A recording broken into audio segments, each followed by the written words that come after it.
Hello. Thank you all so much for tuning in.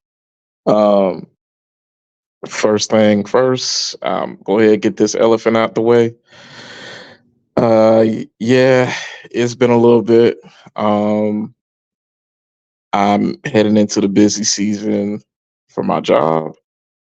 So content is going to be a bit sporadic for the next couple of months until we get through with first US year end, then Canadian year end the following. Probably won't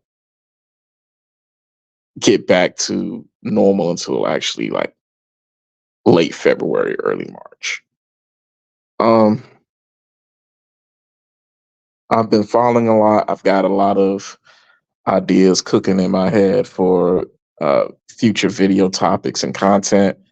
Um, but one of the things that I've been following uh, recently has been just how precipitously fuckboy Joe keeps falling and polling. And it's interesting because some of the clips I see, like the talking heads seem like some of them try to feign like they don't get it. But this video is more so to those, not really to them, because I would say like 90% of them are actually like running around with their hair on fire behind the scenes, even though they try to pretend like everything is good. But they are a large contingent of folks who um, they're hardcore Democrats, and it's like they don't get why anybody wouldn't vote for him a second time or a first time if you didn't like me. Um, and what I'm trying to do with this is just kind of lay out the argument and put it in perspective as to why folks such as myself feel the way that we feel about fuckboy Joe. After this, you probably will understand why I call the former senator from MBNA, fuckboy Joe. Um, but to kind of hop into things, Biden made the decision when it came to cool down the American economy, instead of going after the large business entities that they pump the trillions and trillions of dollars into, they decided in the price gougers. There's everybody has a different inflation term like stagflation, inflation, stagflation, greedflation, yoflation, all kinds of like inflation is just inflation at this point. Motherfucker's going up. I don't give a damn why it's going up. It's going up. That motherfucker needs to stop going up. But instead of going after the big businesses, instead of try to claw back some of that there and cool off the economy from the top, what they did was they scapegoated everyday people, consumers who were getting price gouged. And I already know what you're gonna say, so let me explain this. Because I know there's some people on YouTube who try to act like they don't know how inflation works. Here's how you know you're being price gouged. Essentially, what you charge for your cost of goods and what it costs to make that COGS or cost of goods sold generally line up to a particular number. If you have a proportionate rise in your cost of goods sold and you raise your price to cover and account for that, if you have the same volume of sales, you should get roughly the same output. When your sales go down, but your profits go up, that means that you've raised your price of goods sold, excuse me, your cost of goods sold far beyond that. And that's really what's going on with a lot of companies. But they want to scapegoat it as if a little $600 check that you got like 3 years ago is the reason why the economy and the inflation is so fucking high. Give me a fucking break. The biggest reason why is one, Joe has not kept his promise. The one promise. He made two promises on the campaign trail. One was nothing is going to fundamentally change and that he would forgive 10K in student loan debt. That is a particularly big fuck you for young Americans, especially Black Americans, because for a lot of us, like myself, like we eventually come to a crossroads. If you're going to go down the white collar corporate career path and pursue that aim for yourself, a lot of us do end up hitting uh, a glass ceiling at one time or another. And one of the reliable ways to kind of give yourself a leg up and change that trajectory and boost yourself to either getting higher where you're at, or in my opinion, and the way I did was, you know, uh, took the tuition reimbursement, got my degree, um, and I went somewhere else where I was more valued for my skill set. While the tuition reimbursement definitely did help, I still had to take on a little bit of extra debt. And I'm not a person who's fucked like a lot of people. There's people got hundreds of thousands of student loan debt. But when you don't even truly pursue that, like even the way they pursued it was in a manner that the Supreme Court, they knew they would slap it down. And it's half-hearted, and there's no gusto behind it. There's no fervor behind it. If you were doing something and actually trying, I believe it comes through. But that's the first big misstep. The second is with uh, this whole immigration policy that where people are being bussed into a lot of major cities and local resources are being shifted from locals to people who don't even live in this country. Like that's not right. And before you even say like, no, I'm not xenophobic, no, I'm not bigoted towards foreigners or anything like that. But there's a sense of right and wrong. Like people who not even from here getting the resources that your family, that your community relied upon, needed, voted for, paid taxes for.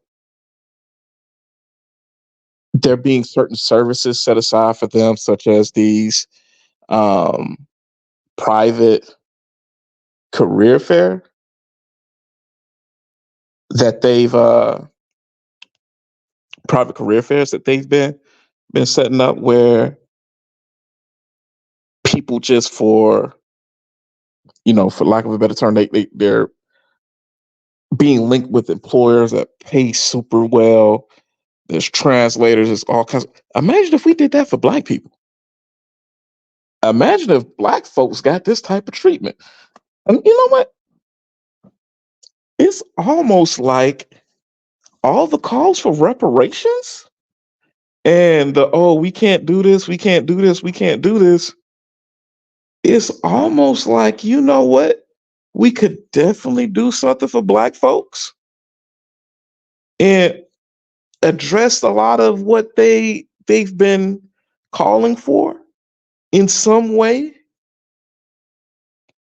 without congressional approval at that. But we just don't want to do it.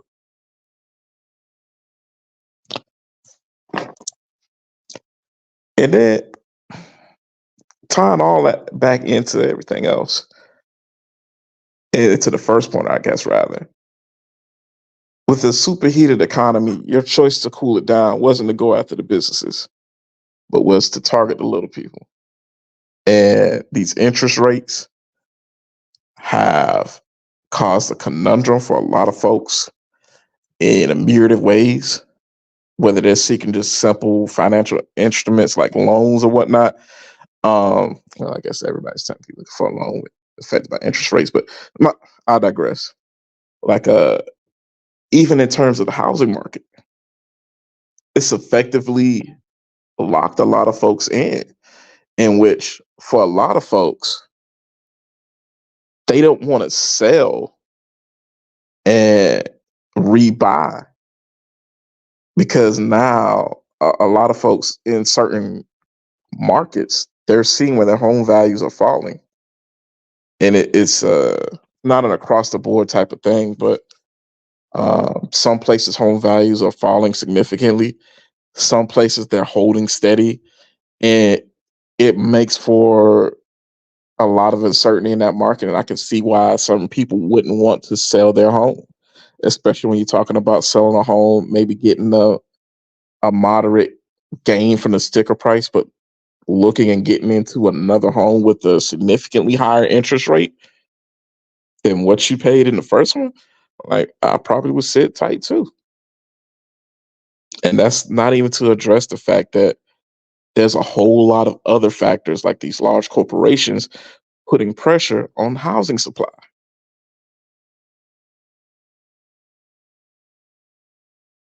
At the end of the day, the the biggest reason why a lot of people are upset, are angry, are not going to come out and vote for Joe, no matter the fuck what. Honestly, I this past week with Thanksgiving, I've rode through major cities before on a holiday, and riding by a Golden Corral or something like that. Normally, I would see a few cars out in the parking lot. You would see it's like, oh, it's kind of packed, but nothing like crazy. It'd be a pretty decent crowd for the most of the day. Um, this past Thanksgiving, my family we started a new tradition where we travel to a city every Thanksgiving to celebrate together. And driving by Golden Corrals in Atlanta, lines wrapped around the building. We stopped by a couple other, we stopped by two. One line was wrapped around the building. The second one, it was up near Smyrna, near the Brave Stadium. The line for Golden Corral was back almost near the Target that was behind it. And what that tells me is that's not simple organic demand of people who didn't cook or were traveling and didn't have access to, the facilities to make the big dinners like they normally would. That tells me that there's a lot of Americans that, you know what, from an economic standpoint, they couldn't afford a Thanksgiving dinner. They couldn't afford the dressing, rice, mac and cheese, greens, yams, or whatever it is that they traditionally cook. And they made the calculation that, you know what, going to the buffet downtown, you know what, that's the cheaper thing for us. That's the cheapest thing for us to do. That's the more economically viable thing for us to do. And you've gotten to a point where you're pricing people out of their family traditions and you're not pulling up. Even if you did pull up at this point, I really couldn't see it. I think Joe Biden only has a snowball's chance in hell of fucking winning. I really think his only hope would be if uh if Donald Trump were to be convicted. I think that's his only hope. And even then, I think it's slim.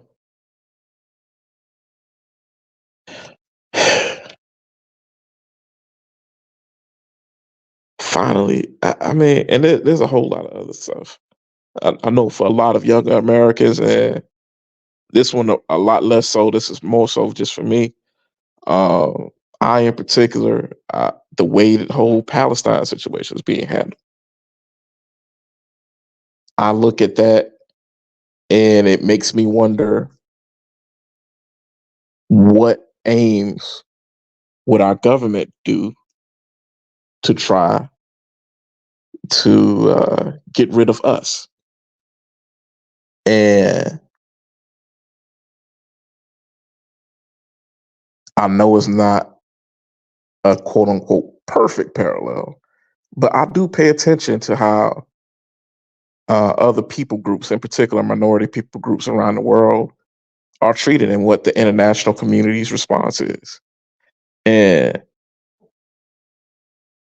that's one that I feel turns off a lot of younger Americans in particular, but especially those who are Muslim. Um, Understandably so. But that's to a far, in my opinion, to a far lesser extent than just a few things, the first few 34 points that I listed out as to why. I guess to sum everything up, you know, for the average American, the problem and conundrum that we're having with our political system is this. It's not that there is no difference between Republicans and Democrats. The problem is there isn't enough of a difference. They largely agree on a lot of the important issues. And at least historically, in recent history at least, when it came down to the money, when it came down to what to do with it, you know, with the economic policy, where they wanted to drive the growth, where they really wanted to tax and have that tax base come from. Um, a lot of it's been a fuck you to everyday working class people. And you can't keep thumbing your nose at people. You can't keep screwing them over. Like good brother AB, he calls it, you can't keep up these piss on you economics and expect there to be no recourse.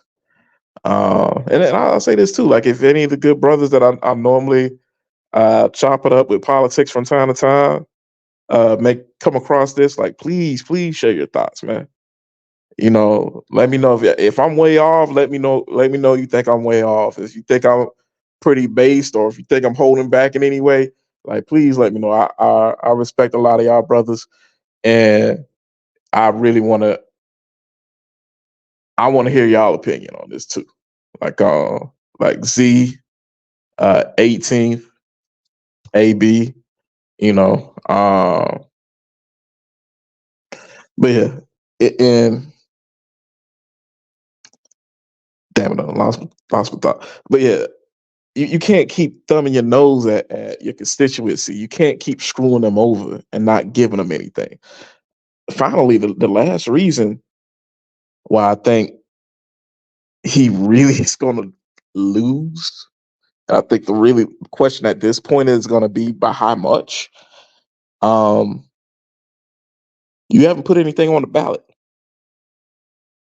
I said it I think I said it in a previous video. Like if I were him, I would really go through and I would get Chuck Schumer. I'll pull him in my office and I would say, Chuck, I need you to scrounge up 51 votes. And we need to have some bills that are ready to go to the House that's addressing some of the top issues for people in the country. I have it just like this: like, hey, look, we gonna shift the tax burden. Uh, you don't even got to be super wild. Like, yo, I'm shifting more of the tax burden away from the lower classes, more towards higher income earners. I'm gonna, we need more funding for public schools and better education and blah blah blah. We want to give more people,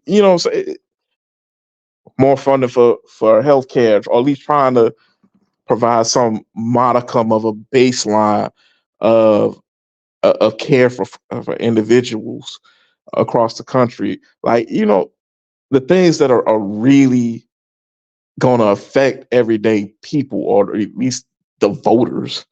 I mean, shit. Even for elders, hey, look, we're going to allow Medicare to negotiate drug prices for all drugs, not just these little couple that we did. Like, tangible things. And if you have something that's sitting there ready to go, and then you articulate your vision for the nation. But once again, I understand why that's not being done. I understand why that's very unlikely to happen.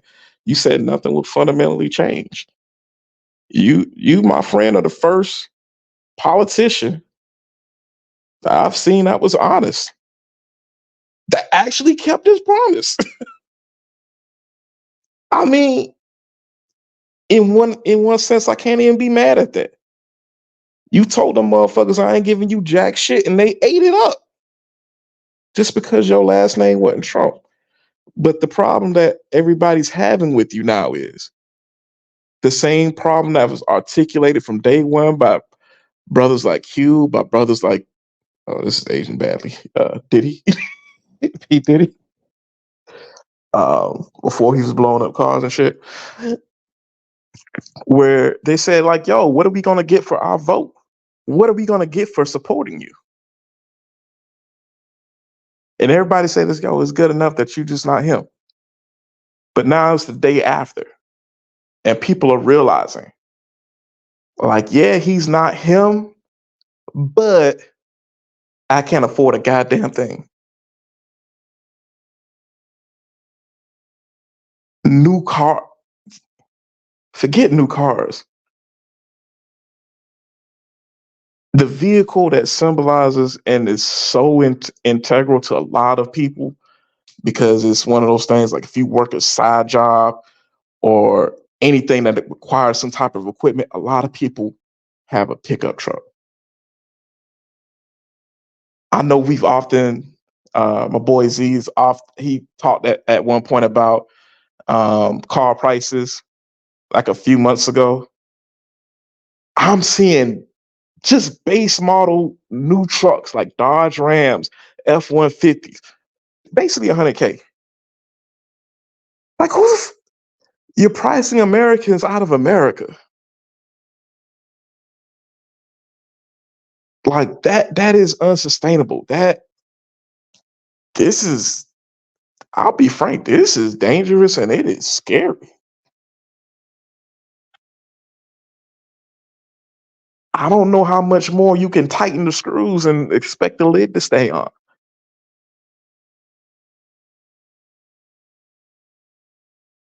But that's it for me, though. Um, please share your thoughts, like, comment, share, subscribe.